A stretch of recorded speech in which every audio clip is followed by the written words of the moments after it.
everyone. Happy Just Rose Day. Hi, sis. How are you doing? Let me just... That looks quite good. It looks quite bright. I don't need to change that. Hello. If you're watching tomorrow, this is a live.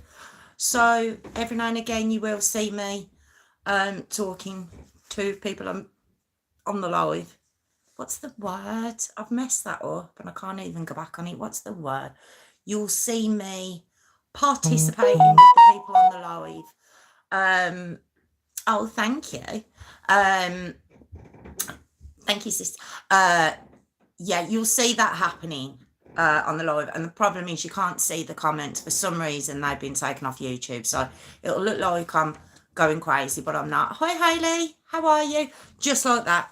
I'm going to start saying hi to people and you're not going to know why, but that's why. So you can fast forward if you like to the story, but I'm just going to say hello to everyone. How are we all? How are we? I hit your elbows bad, sis. Same. It's kind of...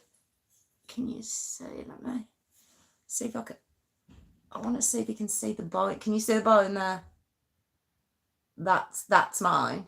Hi, Curious Mind. How are you? Yeah, that's mine. But me and my sister comparing our bad elbows. Hi, Phil. How you doing? Curious Mind, what's your name? Because I feel like I'm saying, hi, Curious Mind. If you don't want to say it, fine, though. Hi, Warwick. How you doing?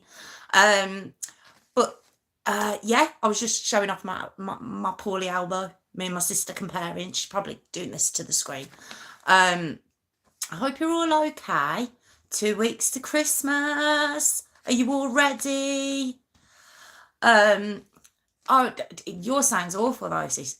Hi, Ariane. That's beautiful. Hi, Ariane. Oh, so I need to remember that now. Hi, Charlotte. How you doing? CJM. There we go. I like to know your names. Hi, Natalie. How are you? Oh, we've got a full house this evening. This is good. Getting a bit nervous. I was going to say, so are you all ready for Christmas? Are you on your new iPhone 15, Phil? Wow, look at you. All posh. I'm glad it's all working and up and running for you. What was I going to say now? Are you all ready for Christmas, though? Because I'm nowhere near. I haven't even started. I put my lights up, a month ago? You don't do Christmas, Ariane? Oh, that's... Oh, I don't know what I'm saying, because you've obviously got a reason, but yeah, well, we do, and it's... I haven't even started. Yet. Is it Ariana? Ariana, am I saying it wrong? Ariana. That's a lovely name. Okay, so we're going to start. Now, a few of you might have heard of this one. As it's got in the notes, it's the Despicable David McGreavy story. Right, bear with me if you're watching tomorrow. Oh, God, it's going. Oh, I don't want my finger in the screen. Come back. And actually, ooh, look at you. Flying around the world. Ariane. Oh, I'm a bit jealous. Well, where are you going to this year then? Because that's a bit exciting. And Charlotte. Oh, it's Charlotte, isn't it? If I'm getting this right. Do you know what it is? What you can't see is this disappears on my screen. So if I get anything wrong, I'm really not trying to be rude. It just disappears off my screen. But, yeah, that's amazing. Yes, Ariane. There we go. Got it. Okay, so yes, if you're watching tomorrow, I'm going to start now. So you could have forwarded all that, me yabbering. But I'd like to say hello to who comes in. They spend a whole hour with me on a Thursday night, which I love. I love my Thursday nights. So yeah, we're going to start. I know my mum's going to pop in a second and I'm going to have to stop. So, how do you feel? There is a lot of social expectations of Christmas, and do you know what I think? I think Christmas is personal to everyone. It's what it means to you and your immediate family. So if you don't want to go out and do all this partying or going for all these meals and stuff, you don't go. It's that simple. It really is. I think Christmas it's a special time of year, and it's what you get to enjoy and what you enjoy doing with your family. I say all this, I tend to just do as I'm told where it comes to my kids, but still, I know what I meant. So yeah, I did notice, Hayley, your hair looks fabulous. Christmas does mean family, Warwick. That's exactly what I mean. It's just personal to you and your family, and so everyone else. Years ago, every Christmas Eve, as my sister will tell you, we used to go out every Christmas Eve without fail. I wouldn't dream of it now. I genuinely wouldn't dream of it, except with my immediate family. Yeah, Phil, I did think that because my boy is very similar, and I couldn't take him to something too crazy. I genuinely don't. So I do understand. And Hayley, you better not be wearing a hat. I've seen your hair. It looks beautiful. You look stunning. So no more hats. Show it off. So yeah. Where am I going now? Okay, we're going to start.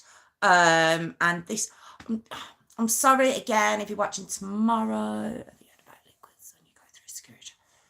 Yes, I went to Malta in August, and I don't know if I've told you all, but I might fill you all in. I do have problems with my back, and I am on some medication, and some of it is in liquid form. So yes, I got all my medication pulled when I tried to go through the airport. It was to the point where they actually took my medication out of the boxes you put them in, when it goes along that conveyor belt, took it out and handed it over to another security guard to then go across the airport to check it. It was, it was so embarrassing. It genuinely was. It was so embarrassing, but I know they have to do it. I get that. But yes, liquids is a nightmare when you're going away. What did I apologise for? Oh, if you're watching tomorrow, yes, I know it's my channel, but if people, join, I just want them to know that there is a story coming. But okay, Mum's not shown yet, so I'm gonna start because we are running behind. So okay, the Despicable David McGreavy story. Right, now this, if you've seen in the brackets, is called the Friday the 13th Killer, or what did I put on there? I can't see on here, but he's got two titles, if you like: the Friday the 13th Killer or the Monster of Worcester. Both, as you can imagine, are they're not flattering, are they? So what it is as well, I haven't done anything from the perpetrator's kind of not point of view as such, but where the perpetrator is the main name on the title. It is because I don't like doing it. I genuinely don't. But this story is infamous based on his name and what he's been called. So it's very sad that I'm doing it in his name, but that's why I've done it that way. But normally I would have, normally I would have the victim on there. Hi, Mum, she's here. We've been waiting on you. Been waiting. Look, I showed Tiffany earlier. Let me just show you, if anyone's watching. There it is. Hold on. Let me see if I can get it. Hold on. There it is. That's it there. I don't know if this is doing it justice, but there it is. Okay. That's that. That's all I wanted to show. Okay. Yes, so we just started, Mum. Hi, Kelly. Oh, okay. I'm glad I've gone a little bit. Okay. So we're going to start the Despicable David McGreavy story, aka the Friday the 13th Killer, aka the Monster of Worcester. So we're going to start. Okay. Oh, Ariane, that's really sweet. Her name's actually Mrs. Murphy. I'm actually a Murphy. What do you call that? Yeah, maiden name. So yes. So Mrs. Murphy, but that's really sweet. Okay. David McGreavy. I'm gonna zone out the comments. Born in 1951 in Southport in England. Now he was the second eldest of 6 kids. To his parents Tom and Bella McGreavy. Now it's said that generally he was nothing really special, nothing out of the ordinary. As a child, as a teenager, there was nothing really stand outish. Is that a word? For David, nothing. He was just your average child. Now, Tom, David's dad, he was in the army, so they did travel around a lot, and it was said that David's favourite place was Germany. Really, I think they had more freedom there, or some, he made friends there and stuff. But yeah, he travelled around a lot. But him and his brother and sisters were very close, and like I say, nothing really that stands out about his early years at all. His mum said he was a really good boy, but there was one time that he stole the rent out of her purse, and to run away to, he was about 15, to run away to Liverpool, just randomly. And it showed like he had a very impulsive personality, so he didn't think of consequences. It was just how he felt in that moment. So, but other than that, that was it. That was the most kind of naughty stage you went through, really. And as a teenager, I suppose if your teenager robs your rent and runs off to another city, it would be a problem. But I mean, in the sense of he wasn't out fighting or, wagging Scott. He wasn't a really naughty kid for the most part. Okay. So we come up to 1966. David's about 15 now. And he left school. I mean, I left school at 15, so I don't think he left early. I think that was when he left, just based on his birthday. So all it says is he was born in 1951, so I'm assuming it was after June-ish for him to still be 15. Anyway, he joined the Royal Navy at 15. Was that just a thing that happened in the 60s, that you could join that early? But he was 15, joined the Royal Navy. Now, it's said that he'd always wanted to be in the military, possibly following his dad's footsteps. His dad, it was said, I seen an interview with his mom who said that he wasn't, his dad didn't think he could do it, and he really wanted to prove to his dad, yes, I've got this in me. So he joins the Royal Navy. But again, it was said that he was quite cocky, was quite arrogant while he was there at 15 as well, which is odd. And he just he found alcohol. So he found alcohol at quite a young age. And he just played up a little bit during his time there. And it was said at one point he was on the night shift on this Navy ship. And he'd got annoyed. He hadn't got a promotion of some sort, and he got a little bit annoyed. So he set fire to his commanding officer's paper bin in his office. Now, although he set fire to it, it was also him that rang the alarm.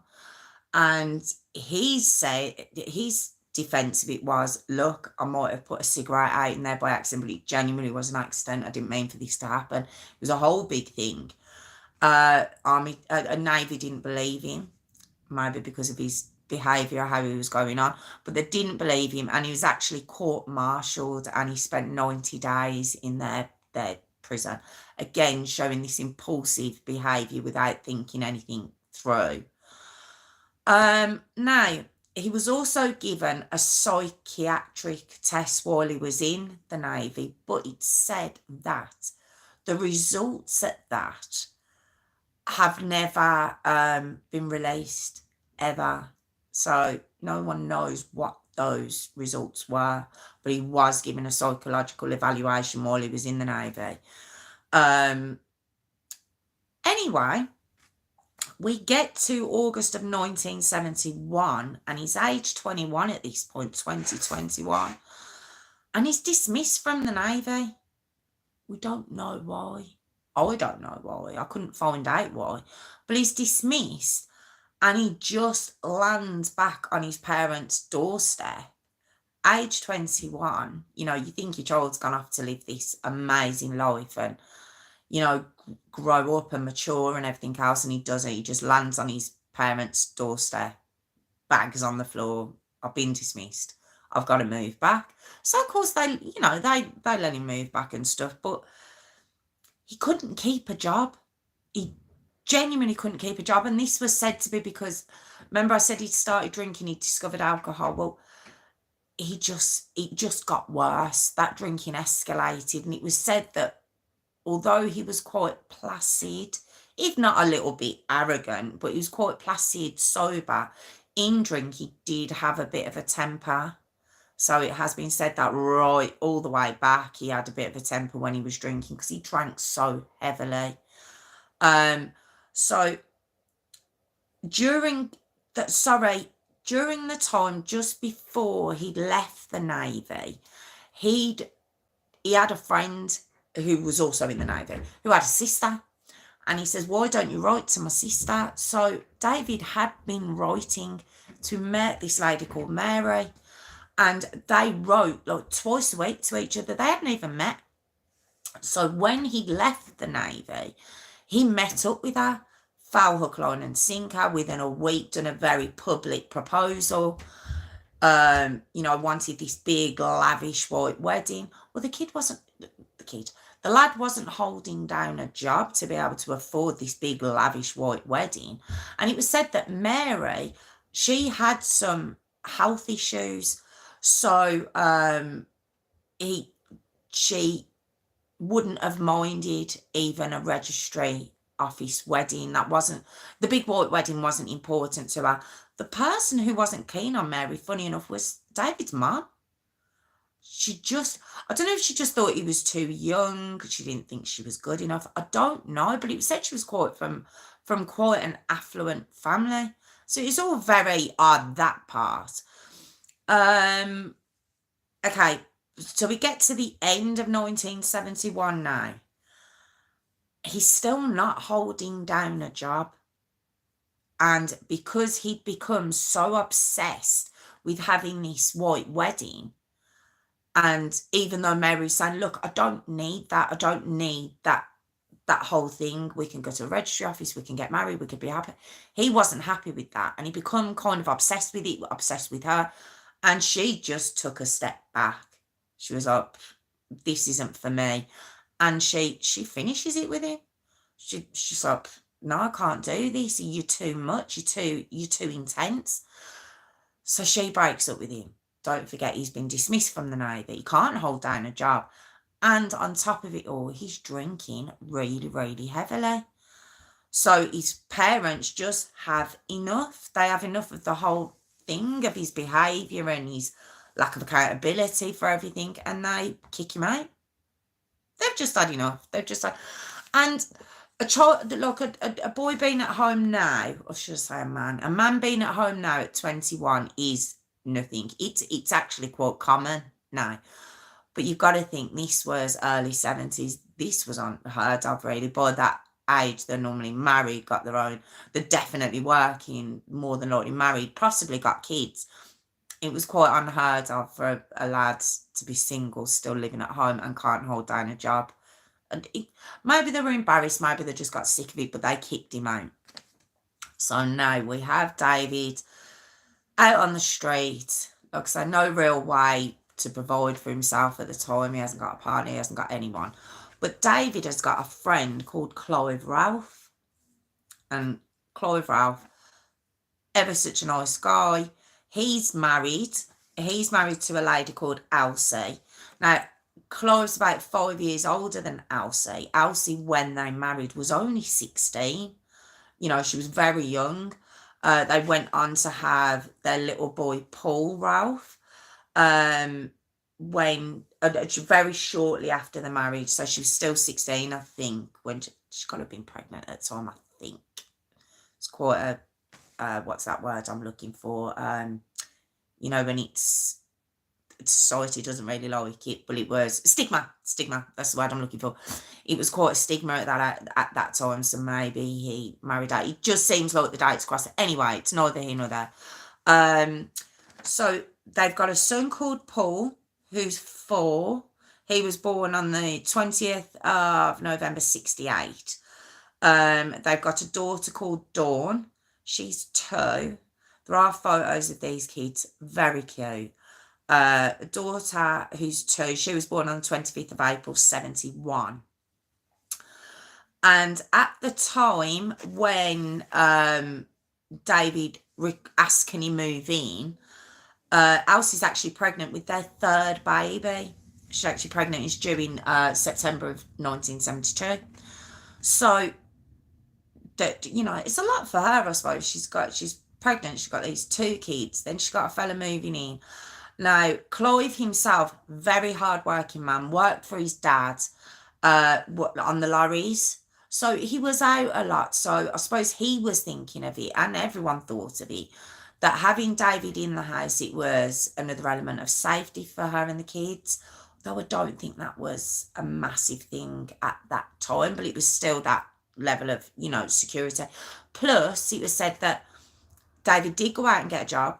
So he was paying them after he'd moved in, he went out and got himself a job. He was paying them £6 a week to rent the room from them, and he'd maybe cook the odd meal on a Sunday. But most of all, he was very good with their kids. The kids really liked him. He used to babysit. It was a great help to her. It was obviously a great help to Clive while he was out on the road.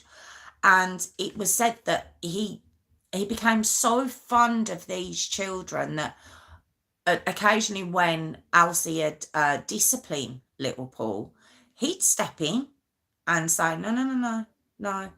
For whatever reason, mate, I don't know. You know, someone told me no, but I don't know what the circumstances were. But it was said he would step in and defend these kids from the mum. There's nothing to say the mum was too strict or anything. It was just one of the circumstances and one of the things that was brought up. Okay, so like I say, Clive did work very long hours as a truck driver. Now, when baby number 3 is born, it's a little girl, and she's called Samantha, and she was born on the 14th of July 72, so a little bit early. But Samantha Ralph was born, and not long after, Elsie went back to work. And she worked at a bar, a pub. It was actually called, if you bear with me, it was called, I haven't got the name of it. I thought Vauxhall Pub, but don't think, Punch Bowl Pub. Sorry. I knew I'd written that. See, even when I've got it in front of me. Sorry, guys. The Punch Bowl Pub. And what would happen was, she'd go to work. David would watch the kids for them, and Clive would pick them. Obviously, he must be at work from very early hours.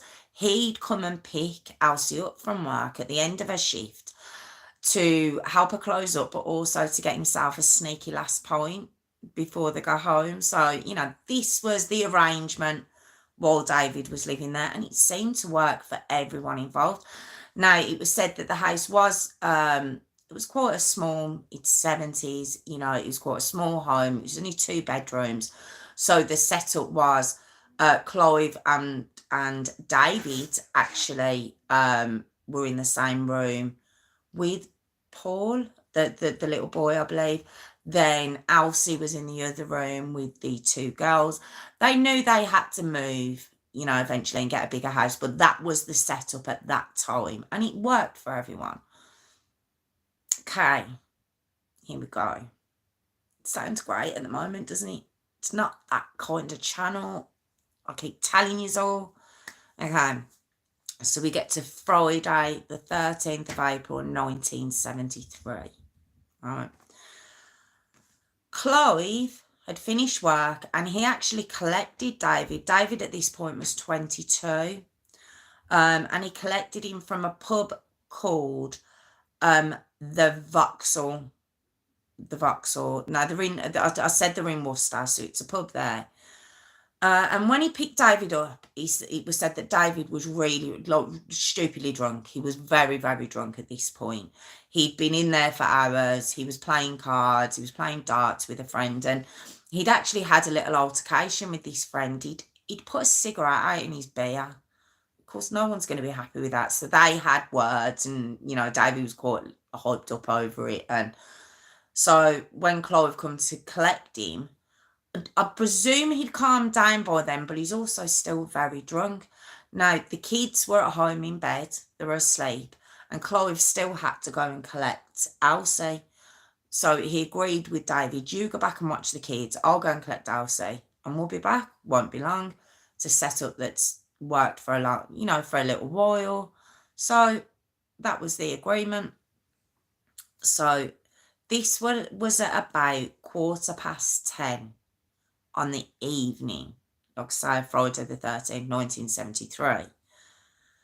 And Clive and Elsie, they took about an hour to get home from the pub. So Clive drops off David, he goes to the pub, locks up and stuff with Elsie, maybe has his sneaky last point, and they come home. It's only been an hour.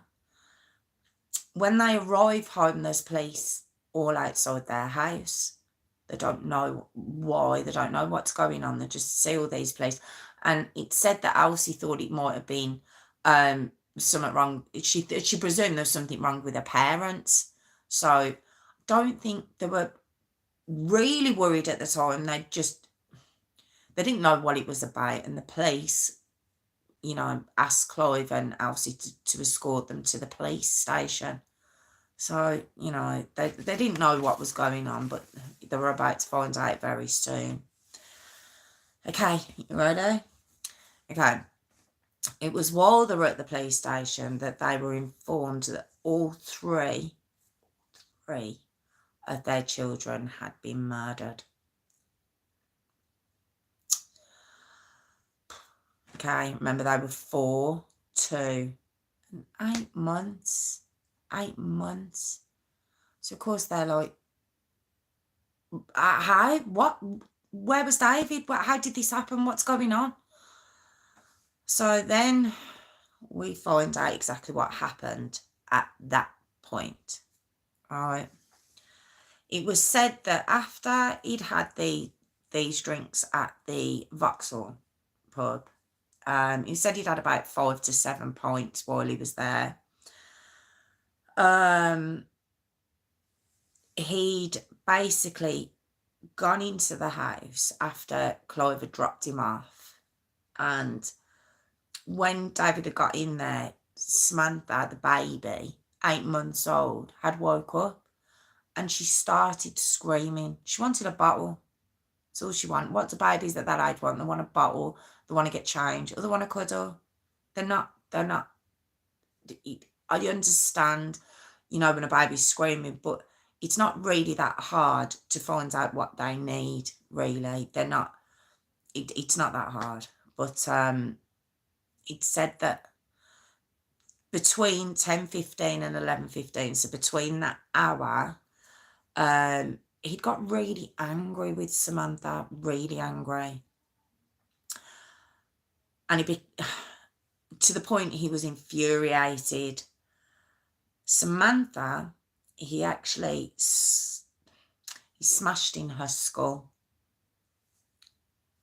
So she died of a skull fracture, okay? Didn't stop there. Didn't stop at Samantha, because apparently she was the one that was crying who sent him off. But he didn't stop there. He then moved on to Dawn, who was 2. You need to see these kids. The picture is online. It's so cute. Moves on to 2-year-old Dawn. He slit her throat. He slit her throat.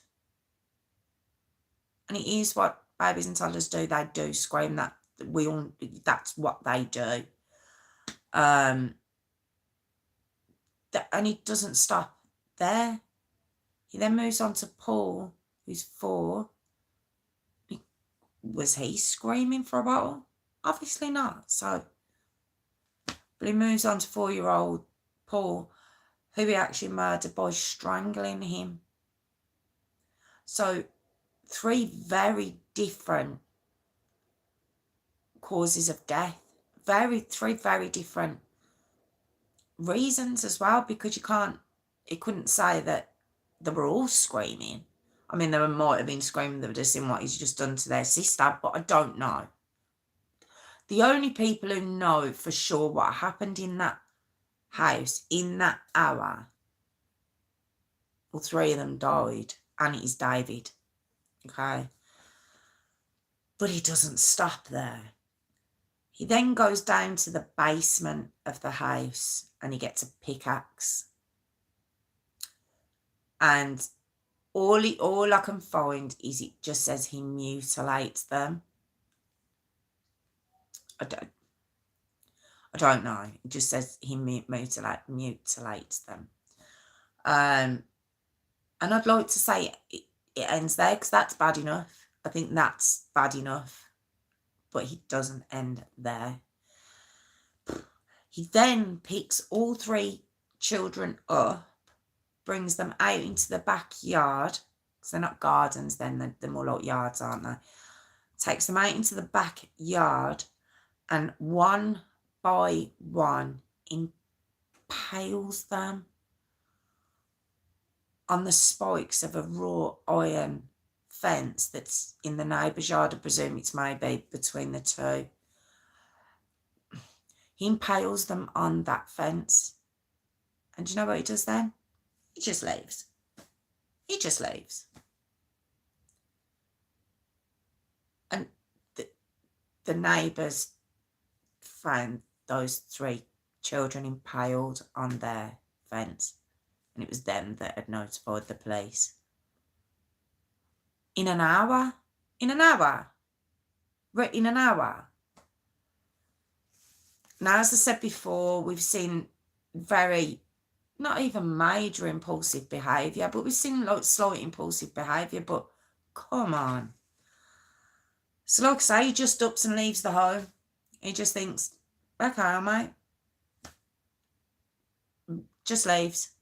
Just off he goes. So, of course, while Elsie and Clive are at the police station, devastated. Well, where's David? So the police are like, I think it's quite a small community as well, so they knew who David was. And at around 10 to 4 the following morning, so it would have been the 14th, by that point it would have been Saturday the 14th,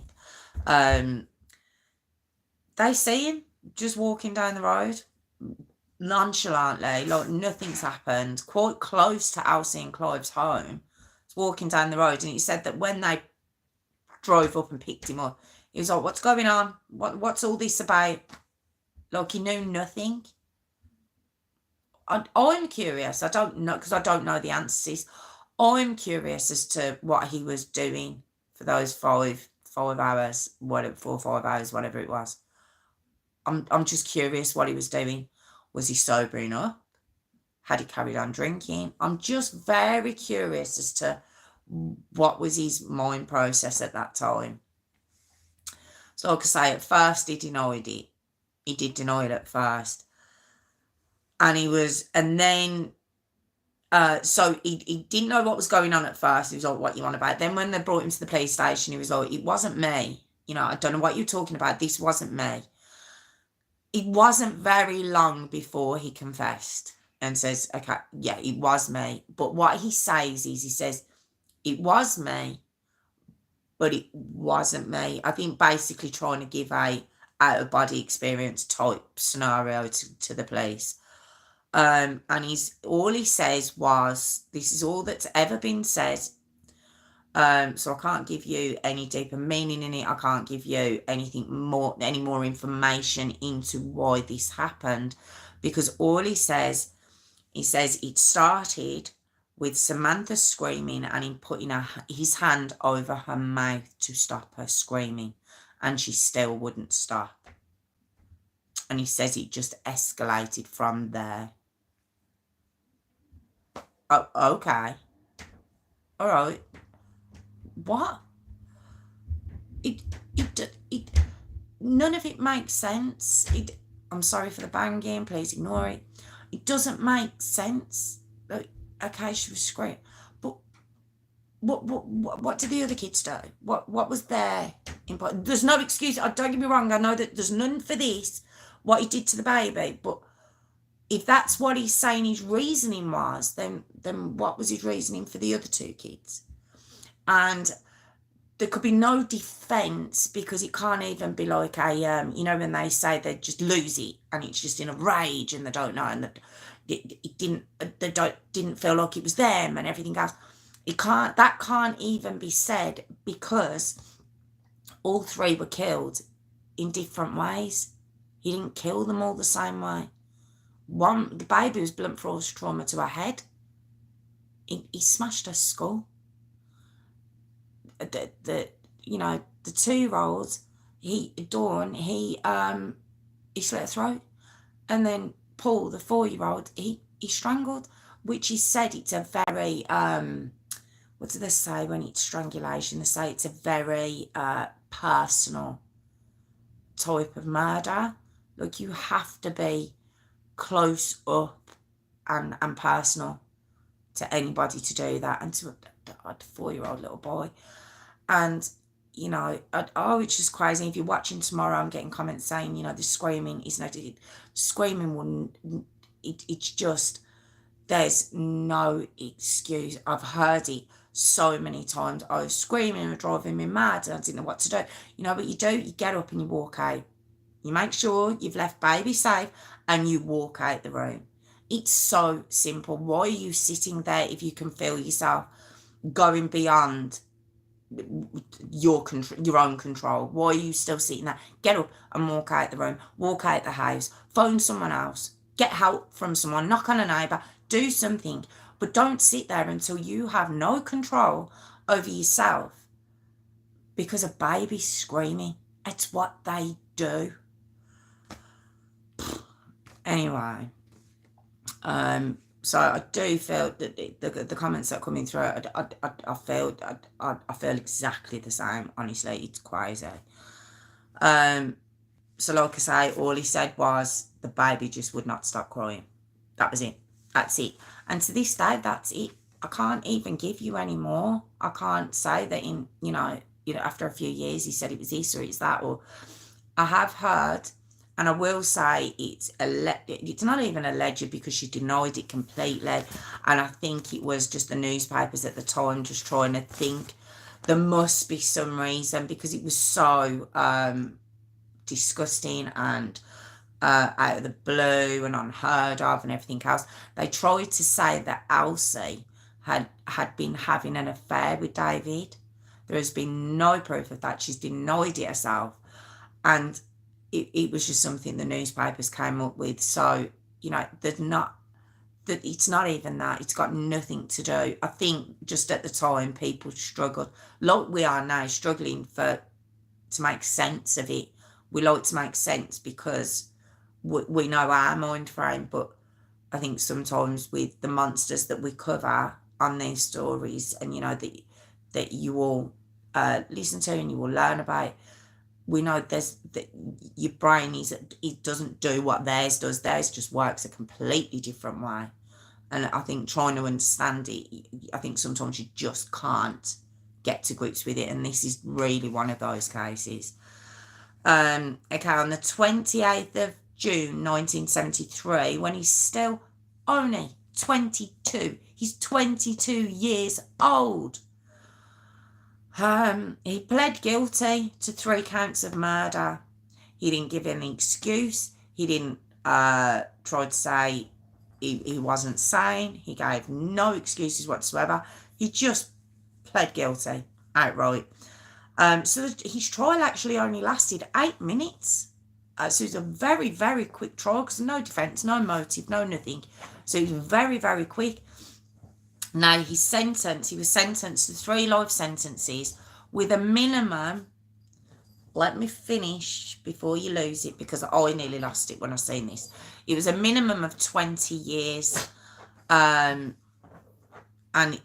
as we've said, though, it's our justice system and everything else, but sometimes, although they put a minimum tariff on it, it doesn't mean that they will get out at that time, and he doesn't. In fact, he spent most of his time in prison in not solitary as such, but like a protective custody, because every time he was out on the main population, I'm so sorry, please ignore her. She's losing her mind with a bone. When he was out in the main population, he was just getting battered. He was getting battered and abused and everything, as you can imagine. So he spent a lot of his time in protective custody. And he actually spent 45 years in prison. Yes, if you've got your date right and you're with me and you're following me, this monster is actually out on the streets right now. Right now. He was released in 2018 after 45 years. I mean, you know, we've seen a lot less. We've seen them do a lot less time, should I say. But still, the fact that he's out. He was actually released, he'd have been 67 when he was released. So this year he'd be, 72? But that's scary to me, because a 72-year-old man out and about, there's this kind of, you always have this, I don't know about you, but always, if I see a man of a certain age and they're quite elderly, she says hi to Mitz. Mitz said hi to Phil. When you see them at a certain age, you think, oh, they're harmless, you know, they're old. How scary is it to know that this man could possibly be living amongst us? So he's in England, obviously, and you would just see him as just an old guy, an old man who perhaps needs help. That's what scares me. That's what's frightening. Although they said it was, like I say, he spent 45 years in prison. It was said he was rehabilitated, and you ready? He liked painting. He enjoyed painting. You know, that's what he enjoyed to do in prison. That was his thing. I don't care. You good for you. Okay. You draw an apology. I just Now, in 2006, it was said he was moved to a open-air prison, but he was spotted. This was leaked to the press. The Sun came out and put it everywhere, as the Sun does, front page, the whole shebang. This is where he is, photo of him. So he was moved back to a closed prison. And yeah, that was it until December 2018. At age 67, he was released on parole. And that's all we know. I feel so empty with this story. I genuinely do. I feel really empty with this story, because it's just I don't know what to say. I genuinely don't. I don't mean as in end it. I mean, I couldn't get any more information. I genuinely couldn't get any more information on it, because I don't know if it was because it was so long ago. I think it's added to it that he hasn't spoken about it. He's never given a reason. Then we could go back to him having that psychological evaluation while he was in the Navy. Is the fact that hasn't been released maybe because once he'd done what he did, they didn't want to release this evaluation, because it would have pointed to the fact that perhaps he could go in that direction, although how anyone could foresee that that's where he was going to go, you know. Could he have had a mental break after, you know? But no, because there was quite a large period of time when, after he'd been kicked out of his parents and Mary had finished with him, there was a few months, wasn't there? There was nearly a year of time where he was okay, and him saying he got on so well with the family, and oh, it's just heartbreaking. It's just an hour. It completely changed their lives. Now, I have noticed that Elsie does have a different surname. Haven't heard about Clive. I don't know, did he pass and she remarried, or did they just maybe couldn't make it through and they broke up and she remarried? But yeah, I have noticed she's got a different surname now. Maybe she went back to her maiden. No, her maiden name was something else. I did say her maiden name was something else. So I think she did definitely remarry, but just lives destroyed. The neighbours who found the 3 kids. I mean, how did they get that image out of their brain even all these years later? The police, the forensics, everyone that had to take down their little body. Just in an hour. And that's why I think they tried to say, was it a act of rage and, you know, he just blew, and that just didn't add up because of the different ways he killed. And then obviously going and getting the pickaxe, and then where he eventually moved them to, you know, it just doesn't stack up. So I don't know, was it all the alcohol at a young age? You know, they do those assessments now, don't they? And they say alcohol and drugs and everything can have a real bad effect on people's brains from a really young age. So could it have been that? Because he'd said that he couldn't answer it. He didn't know what it was. He just says he knew it was him, but it wasn't him. So I don't know. Have you got any idea? Have you got any? Because I'm at a loss. I'm at a loss with this one. My mum actually told me about this one. Although I'd briefly seen something, I didn't really know too much about it. And I just really expected to find some sort of, not resolution as such, but some sort of reason. No matter how flimsy, you know, when they give these reasons and you know it's rubbish, but it's their reason. Nothing, no reason. He didn't give one.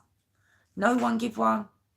And that's why I think the newspapers and the press were trying to pluck at straws by trying to tie Elsie up with David, which I think is disgusting. I think that's a terrible thing that she's just gone through all that, and that's what you're thinking of. That's where you're going with this. So I thought that was terrible. As far as I know, there's absolutely no truth in that whatsoever. So I thought that was really bad. But yeah, that was the Despicable David McGreavy story.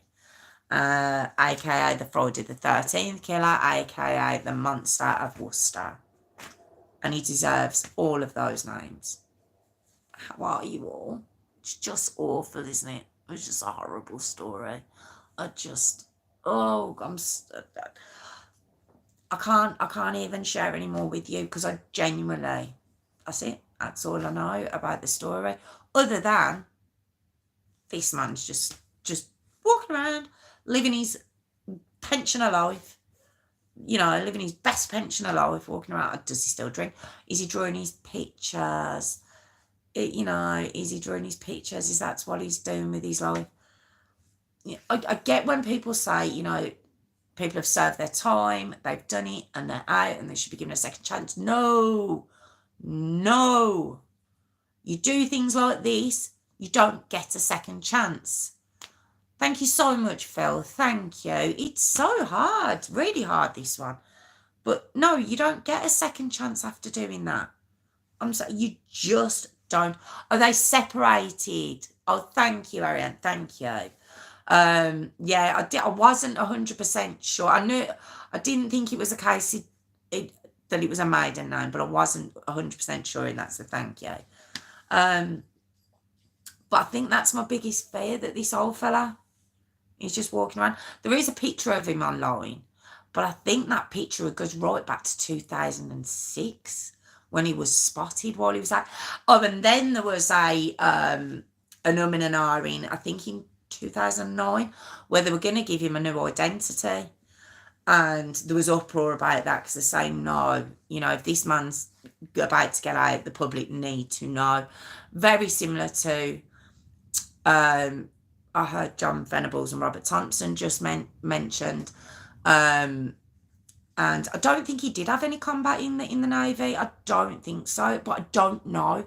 That's the thing. All of that's, you know, it's like with the military, everything's in-house. It's all kind of very closed off. So I don't know. So I suppose I shouldn't even say I don't think so.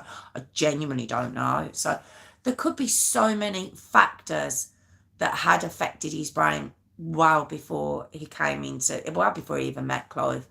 But nothing's out there, nothing's been released, and nothing's been said. Not that I can find at all. Stephanie, I genuinely don't know. I don't know. So, but I just don't. Sorry, I went completely off then about the changing of his name. They, sorry, the comment, sorry. Yeah, I think they were going to give him a new identity. And it was seen that for the public safety, they said no, and it was pulled back. And I don't know if that's what kept him in jail, you know, another 10 years after that, or 10-ish years. But, yeah, he came out with his own name. And like I say, there is a photo of him online, but it's an old one. So would you recognise him on the street? Oh, I wouldn't. And I've researched this case. I don't think I'd recognise him on the street at all. Probably, look, is it you?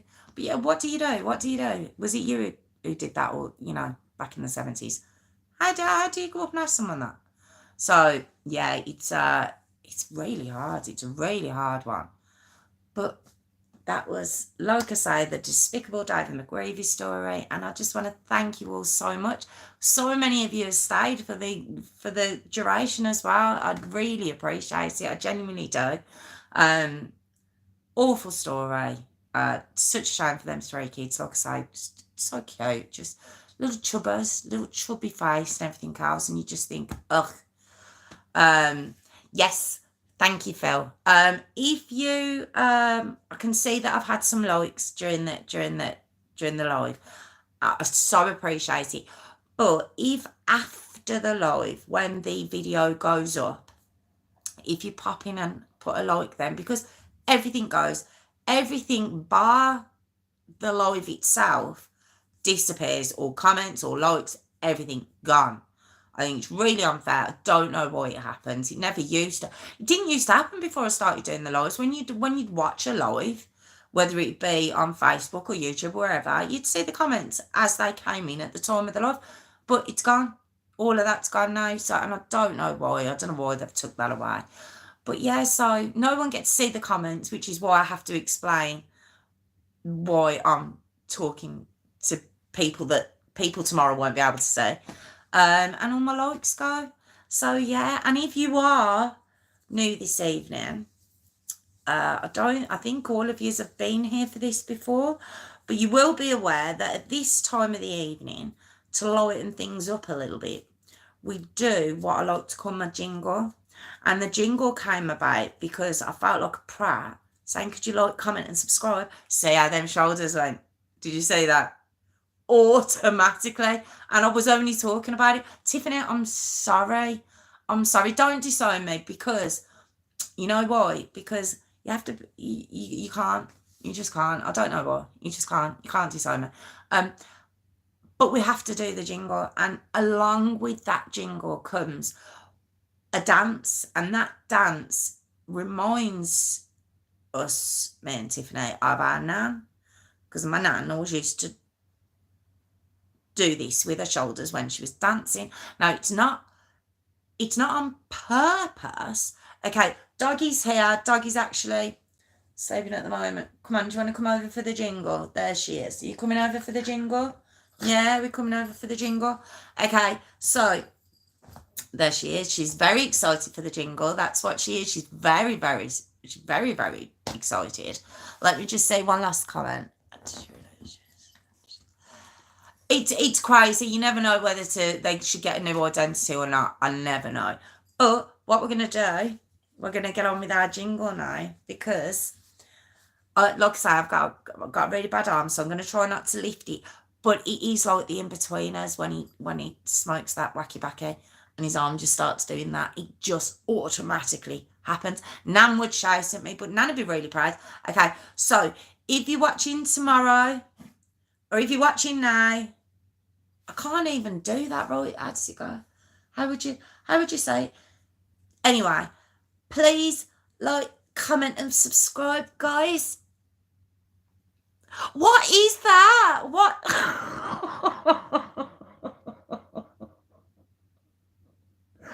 I'm so sorry. I've got like that. Like, comment and subscribe, guys. I'm sorry, sis. I'm sorry. And do you know what it is? I'd love to do it as a thumbnail, but I don't know what happens to my face as I'm doing it. Maybe that. No, it just all squints. My eyes go squinty and it all goes. It's all a bit of a mess. But like, comment and subscribe, guys. You know, when you see kids, that's where it came from. I'm killing again. That's where it came from. It was the kids. And I thought, how do I do it? But you have to do it. You have to ask them. Don't stop Phil, because Phil is, he appreciates the jingle. You're the only one who doesn't appreciate it, sis. You're the only one, because it's. So what if I do that as the thumbnail? I can't do it. On one of these days, I'm going to do that as the thumbnail. But I can't, because it's such a serious story. And luckily or unluckily, I don't know, but I think it's only you guys that are still watching this far in, so I can kind of do it without, you know, and it's appreciated. I do imagine that if people were watching it on the normal channel tomorrow, don't think they're quite, you know, they're quite appreciated. But like, comment and subscribe, guys. Look at that. Do it right up at the camera. Just for you, sis. Okay, I'm done. That's it. Thank you all so much. I really appreciate you all joining me again. I'll be back next week, next Thursday at 8 o'clock, again for a live. Like I said, I really appreciate it. Look, my people our little community's getting a little bit bigger. It's ace. I love it. And Mitzi wants to say bye. Can I get her? Can I get her for the bye? There she is. There's my baby. So, no, she doesn't want to. Okay, I'll see you all next week. I hope you have a fantastic week, all of you, and stay safe. Look at me doing a PSA. Stay safe, people. Stay safe out there. And I'm looking. Do you know?